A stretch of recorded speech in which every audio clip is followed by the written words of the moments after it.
Results आना शुरू हो गए हैं। एक तो रिजल्ट्स हैं जो आपको इस वक्त तकरीबन 10-11 मुख्तलिफ चैनल्स के ऊपर नजर आ रहे हैं, और ये रिजल्ट्स हैं, ये बेसिकली ये नहीं मैं कहता हूँ कि ये गलत रिजल्ट हैं, लेकिन अमूमन होता यह है कि जिस शख्स को जितवाना मकसूद होता है या जिस शख्स की हवा बनानी मकसूद होती है, ताकि बाद में कोई 11 बजे 10 बजे अगर सारे पोलिंग स्टेशन के रिजल्ट मुकम्मल हों तो फिर उसके बाद अगर वो हार जाए तो वो कह सकता है कि जी आखिर वक्त में धांधली की गई। तो होता यह है कि अगर किसी चैनल के पास जो उसका बहुत वफादार किस्म का चैनल है, अगर उसके पास के हारने वाले रिजल्ट आते हैं तो वो कागज उठा के यूं करके यूं रख देता है, और दूसरा उसका जो जीतने वाला रिजल्ट है उसको शो कर देता है। इस तरह होता यह है कि इसकी एक फिजा सी थोड़ी सी बनती जाती है। लेकिन इत्तलात की सूरत हाल इस वक्त यह है कि पाकिस्तान के मुख्तलिफ शहरों से जितने भी लोग हैं, छोटे मोटे जो मुख्तलिफ इत्तलात आ रही हैं, वो ये है कि बहुत बड़े बड़े बुर्ज जो हैं इस वक्त खतरे के अंदर महसूस हो रहे हैं। लेकिन सबसे खुशाइंद बात, सबसे बेहतर बात, और ये वो बात है कि जिसने पाकिस्तान के उस मुक्तदरा के, उस हुकूमत के तमाम, उस इलेक्शन कमीशन के तमाम हरबों को फेल करके रख दिया है कि जहां पर भी दूसरे नंबर पे अगर कोई शख्स आया है या पहले नंबर पे अगर कोई शख्स आया है तो वो वही बंदा था कि जिसको पीटीआई ने कहा, और उसका किसी का नाम दरवाजा है, उसका उसका सिंबल दरवाजा है, तो किसी का रेडियो है, किसी का बैंक। शहबाज शरीफ साहब के मुकाबले में जो आहट है उसका रेडियो था।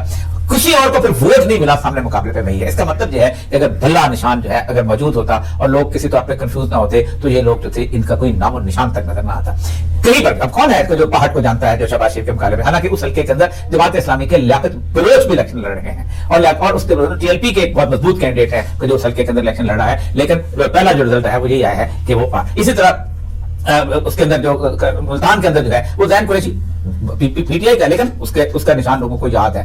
फिर शहरयार अफरीदी वहां लीड कर रहे हैं, उनका भी निशान याद है। तो ये एक बड़ी हैरानकुन बात यह है कि बुनियादी तौर पर आप सोचें कि किसी भी हल्के के अंदर, किसी भी उसके अंदर जो कैंडिडेट पीटीआई की लिस्ट थी, जिसके लिए उसकी वेबसाइट बंद की गई, जिसके लिए आज नेट बंद किया गया, जिसके लिए लोगों को एक्सेस नहीं दिया गया, जिन लोगों को गिरफ्तार करके बंद कर दिया गया, जिनके पोलिंग उठा दिए गए, ये तमाम हल्के तमाम चीजें नाकाम। आप अंदाजा करें कि इस वक्त मेरे सामने जो है 122 का रिजल्ट है लतीफ कोसा साहब का, और ये 567 वोट उन्होंने लिए हैं एक पोलिंग स्टेशन से, और 345 ख्वाजा साद रफीक साहब। ख्वाजा रफीक हमारे दोस्त है, लेकिन साद रफीक साहब जो है, ये लतीफ कोसा साहब भी हमारे मोहतरम है, लेकिन साद रफीक साहब जो कहते हैं कि आप वफा करते रहते हैं, लेकिन आपके साथ जो कुछ वहां से होता है मुझे अच्छी तरह याद है, मुझे आपके वो रोने धोने भी याद है एक जमाने के। लेकिन बहरहाल आपको शायद पार्टी पसंद। ये एक रिजल्ट जो है यहाँ पर, हालांकि इसके एस ब्लॉक के अंदर मैं आपको दिखाऊं, अगर ये जरा वीडियो देखिएगा, इसके पोलिंग स्टेशन के अंदर अच्छी खासी वहां पर वो सूरत हाल हुई थी। ये वीडियो भी आपके सामने आ जाती है। इस पोलिंग स्टेशन के अंदर वो ख्वाजा साद रफीक और ये जो है इनको तकरीबन 2-2.5 का फर्क। इसी तरह चौधरी में सलमान अकरम राजा जीत रहे हैं इस वक्त। तो ये सलमान अकरम राजा पीटीआई में अब फेस है, लेकिन आपने बताया फेस तो है, लेकिन आम आदमी जो वहां जा रहा है उसको तो नहीं पता उसका पोलिंग। लोगों को अपने दुश्मन के पोलिंग सिंबल भी याद है कि किसको देना है। यानी कितनी बड़ी आप देखें अनोमली है, कितनी बड़ी गलाजत और खबासत है कि दूसरी तरफ एक आदमी का कौमी असेंबली का पहले एक नंबर याद। मैं आज तक जब वोट देने गया तो मुझे सुबह असेंबली वाले का एकदम याद नहीं रहा, फिर मैं थोड़ा सा दिन में डाला, फिर मैंने उसको लिस्ट को दोबारा घुमा, मुझे नाम चुके याद था तो मैंने पढ़ लिया। इस तरह की सूरत हाल का ये बहुत बड़ी धांधली है। ये शायद पाकिस्तान की तारीख में इतनी बड़ी धांधली शायद ही कभी नहीं की है। आपने 22 करोड़ अवाम के उसको आपने बिल्कुल कहते हैं ना खत्म कर दिया, उसको उस हक से महरूम कर दिया कि जो महरूम को जो चाहते थे। अब जो मेरे सामने एक और NA 149 का रिजल्ट है, ये जहांगीर तरीन साहब का। आप देखें जो डोगर हैं सुल्तान के, उन्होंने 776 वोट लिए हैं, और जहांगीर तरीन साहब जो कि दौलत धन दौलत और सर्विसमैन के साथ दोनों चीजें साथ ना, उन्होंने 567। और इस वक्त मुल्तान में मैं आपको बताऊं कि मुल्तान की सूरत हाल यह है कि वहां पर बहुत बड़ा अपसेट हो सकता है। इस तरह देहात के अंदर बहुत बड़ा अपसेट हो सकता है, क्योंकि देहात के अंदर जो है, मैं आपसे बार बार कहता हूं कि देहात के अंदर धांधली करना नेक्स्ट टू इम्पॉसिबल होता है। और अब ये नहीं हो सकता क्योंकि थाने वाला जो है आपको उठा के ले जाएगा, या थाने वाला बैलेट पेपर उठा के लेके जाएगा, क्योंकि थाने वाले को तो अपनी पड़ी हुई है इस वक्त, वो तो पूरे पाकिस्तान में बिखरे हुए हैं। तो इस वक्त जो चीज अगर आपके 145 की आपने इस वक्त हिफाजत कर ली और वो आगे लेगा, तो फिर उसके बाद धांधली का सूरत हाल बहुत मुश्किल हो सकती है। तो ये इस वक्त मैं बता रहा हूं कि इस वक्त रिजल्ट आना शुरू हुए हैं। दुआ करें कि ये किसी न किसी तरीके तक वो रिजल्ट हों जो अवाम की बेसिकली जो उन्होंने वोट कास्ट किया उसके मुताबिक हो।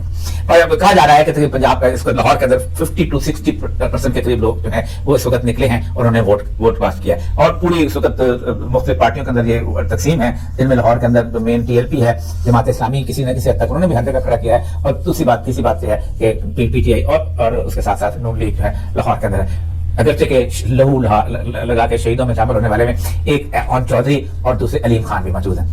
अलीम खान की कौमी असम्बली की सीट बिल्कुल खतरे में नजर आ रही है। सूबाई असम्बली पे क्योंकि उनका पुराना हल्का है और वो खास से अच्छा खासा खर्च वर्च करने के आते हैं, और पाकिस्तान के अंदर एक ये ट्रेंड भी है कि अगर आप किसी न किसी तरह खर्च करें। पिछले दिनों उनकी वीडियो बड़ी आम हुई थी, इसमें उन्होंने चेक तकसीम किए थे और वो लोगों की लाइन लगी हुई थी उनको कैश कराने के लिए, और वो लोग जा रहे थे। बहरहाल एनी हो, लोग जो है अगर आप इस तरह की सूरत में, लेकिन मैंने इस दफा बहुत अजीब गरीब ट्रेंड देखा।